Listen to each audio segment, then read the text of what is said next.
Hello, this is the first in a series of videos about the fundamental theories and practices that should always be considered when creating a computer-assisted language learning environment to give language learning the best chance of success. It's based on a journal article called Establishing a Standard Model for Call Instructional Design, published by the International Journal of Computer-Assisted Language Learning and Teaching, IJCALLT, in the year 2020. I wrote this paper with my research colleague, Dr. Vivian Wu of Providence University, Taichung, Taiwan. The videos are originally recorded to be used by one particular class taught by Vivian, but I'm making it available in other settings as well. Let me tell you a little bit about myself. I am an emeritus professor at Wayne State College in Nebraska, USA. Emeritus means I'm retired, but I still have a faculty relationship with the school. In the United States, a college is a school after high school that offers bachelor's and master's degrees, but usually not doctoral programs. My academic writing, such as for scholarly journal articles and book chapters, has been cited over 2,000 times. Now, I'm not saying this to brag, but to show you that I do have a lot of experience in research and scholarly writing, and that it leads to a lot of experience in the theoretical basis for good learning, and that we're going to be talking about in these videos. Most of my research has been in the fields of teaching English as a foreign language, CALL, mobile-assisted language learning, the flipped classroom, learning motivation, although in some other areas, I've also done some writing on media criticism and brand marketing and strategic communications. Every research project begins with a research problem. The problem our journal publication and these videos were created to address is that while there's a lot of CALL research out there, a lot of it has problems. Often they're one-time tests, and there are design issues in the research and the instructional elements of the project. Often there's not a clear theoretical background in which the research or the curriculum is based.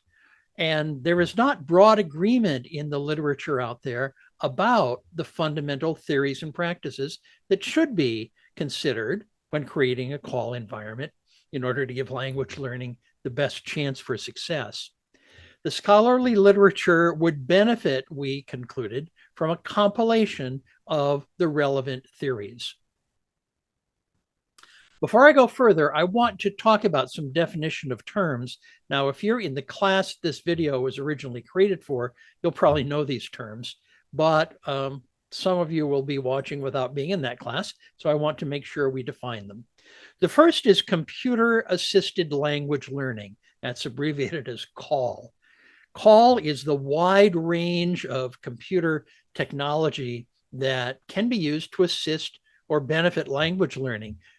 It's something as simple as PowerPoint is computer-assisted language learning, but it can go up to very elaborate systems that are custom designed for one academic program or one course even. Mobile-assisted language learning, called MAL, is a more recent term. Now, it's still computer-assisted language learning, but it focuses on portable devices such as smartphones, iPads, tablets, things like that, and the ways that they can be used to benefit or assist language learning. And I also want to talk about the term affordance, although we'll be talking about it more in the next video.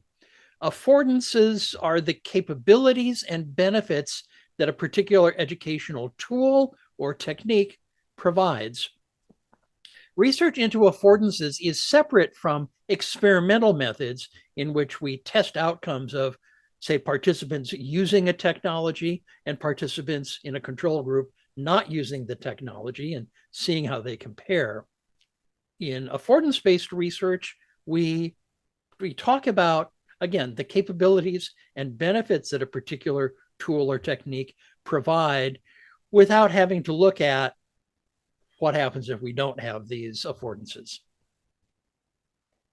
And then learning design, the hands-on plan by which students encounter and apply new information.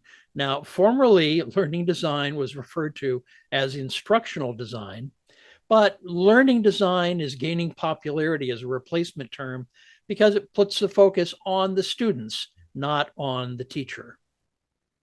Our inspiration for this study flows from an article that Vivian and I were involved in previously that was a meta-analysis of 200 research study papers addressing call and maul. And we found that there were many things. We found that there were significant differences in the way students in the studies used their technology, and particularly their mobile devices, and the ways that the teachers and the curriculum designers thought the students were using them. And that led to flaws in the curriculum design because the teachers were assuming the students would do one thing and the students were doing something different. We found that learning outcomes were often negatively affected by all kinds of problems with limited access, low internet bandwidth, no internet at home where the students lived and were most likely to study, decreasing motivation caused by all these problems, and just overall poor curriculum design. So many of the studies were surprisingly short in their duration. One is as short as 40 minutes of using a technology, and then they tried to draw conclusions from just 40 minutes of using the technology. And there were other obvious flaws that suggested just poor research design and also poor learning design in these 200 papers about studies that we reviewed. So our goals were to perform literature review and seek out the commonalities in the academic literature about computer-assisted language learning, and then do critical thinking to reach conclusions. Our intended outcome was a compilation of well-tested call, theory, and practice that should be considered in planning computer-assisted language learning. We wanted to provide a valuable contextual framework for both instruction and research design, provide a roadmap for formalization of a common set of call principles, and then serve as a starting point, both for actual learning and curriculum designers, as well as for researchers. Here is a diagram that shows our methodology. This was adapted from critical theme analysis. And in this case, the texts were the research papers that we read. So our process was to read each text repeatedly to identify the main ideas and possible themes. That's called open coding. And so what we were looking at was the findings of the research projects, the instructional design and the findings. We grouped and categorized them across the different papers to identify themes. You know, often different writers will say something a little bit differently, but it essentially means the same thing. We performed descriptive analysis. We described each of these methodologies and findings so we could fully understand them. And then again, we did reflective analysis to identify the lessons learned in answer to these research questions. I have to say that our idea of the standard model of call was inspired from other disciplines. In physics, there is something called the standard model of physics. It's a well-established model or framework that physicists use to describe how the universe works, all the way from the smallest subatomic particles up to the entire universe. It's well tested, it's widely accepted, although they keep testing it, and occasionally there are slight adjustments. In the field of accounting, there's a similar structure called generally accepted accounting principles. And again, our outcome was we identified 9 theoretical frameworks that we say should be considered in any curriculum design employing computer-assisted language learning. And again, I want to make the point, it's considered, but not necessarily all 9 will be used in every situation.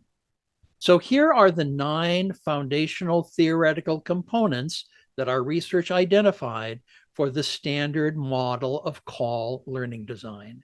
Reverse engineering of instructional requirements from outcome goals.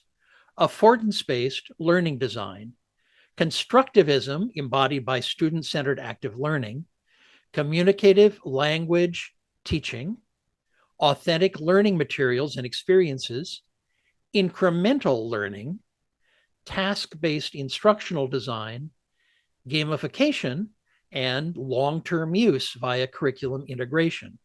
Here's a model showing how they fit together. Each is a separate theoretical framework, but they fit together and together make up the standard model of CALL. The next videos will look at each of these 9 foundational theoretical components.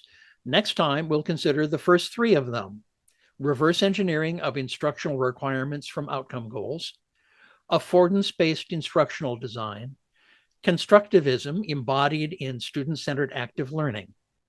Students viewing this video for class should think about what we've talked about in the video today and be prepared to have thoughtful, interesting things to say in class. And your teacher may give you some additional specific questions to address, to answer either before class or when you come to class. Thank you for your time today. I've enjoyed talking with you, and hope you have found something interesting in this first of our videos on this subject.